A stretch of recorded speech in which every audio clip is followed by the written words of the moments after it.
Hey, welcome to Permeate Evangelism. On the previous video, we talked about the most common hindrance to sharing the good news of Jesus. The most common hindrance that I've seen is fear. Have you felt that before?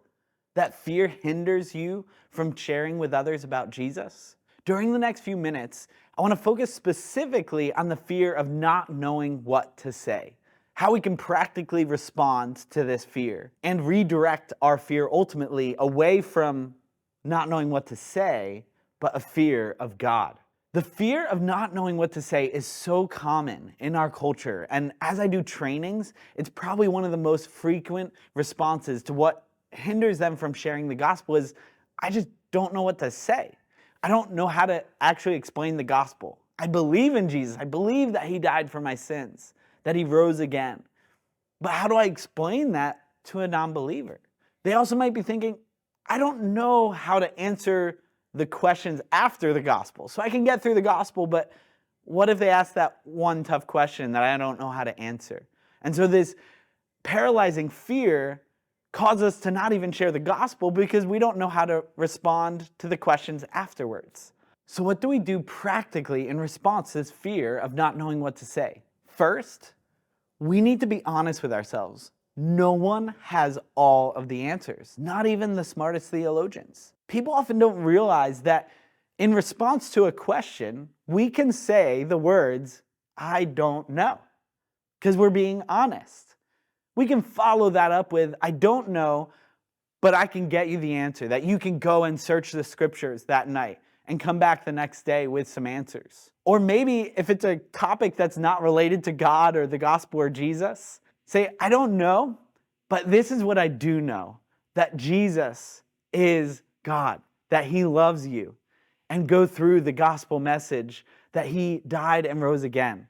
And so we can redirect them to the truth of the gospel. And lastly, when we don't know an answer, it's an opportunity for you to go and study, search the scriptures, search those who have gone before us. How do we respond to this topic? It will grow you. Don't take it as a failure, but as a growth opportunity. Second, how we can respond to this fear is to redirect our fear of not knowing what to say and paralyzing ourselves towards fearing God.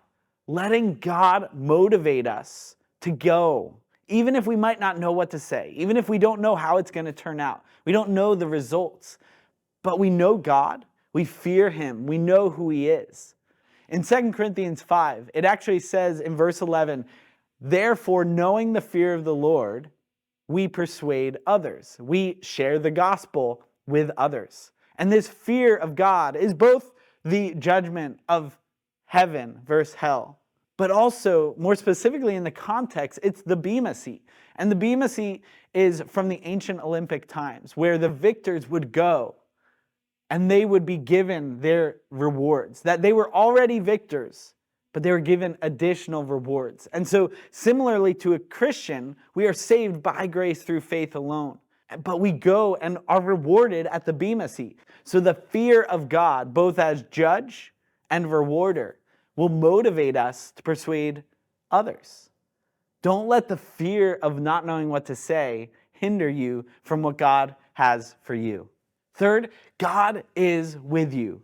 Remember that. He promises that he will be with you at all times, that he will go with you, he will strengthen you, as it says in Isaiah 41:10. And going back to 2 Corinthians 5, God calls us ambassadors, that we are representatives of him, that we go to foreign land, not just by ourselves, but with the full weight, the full glory, the full power of the one who sends us to that foreign nation. And that one who sends you is not a government who is temporary, not a leader that is a human leader that is temporary, but it is an eternal, all-powerful God that is sending you with the full weight of his glory, his power, and his message of the gospel to others. And so remember, you might not know what to say, but God is going to tell you what to say. He will give you the words to speak. Luke 21:14-15 talks about how God will give us the words to speak, that he will give us a mouth of wisdom. And none of our adversaries, none of those that we share the gospel with, will be able to withstand or refute it, because the message of the gospel is true and it is powerful. He is with you.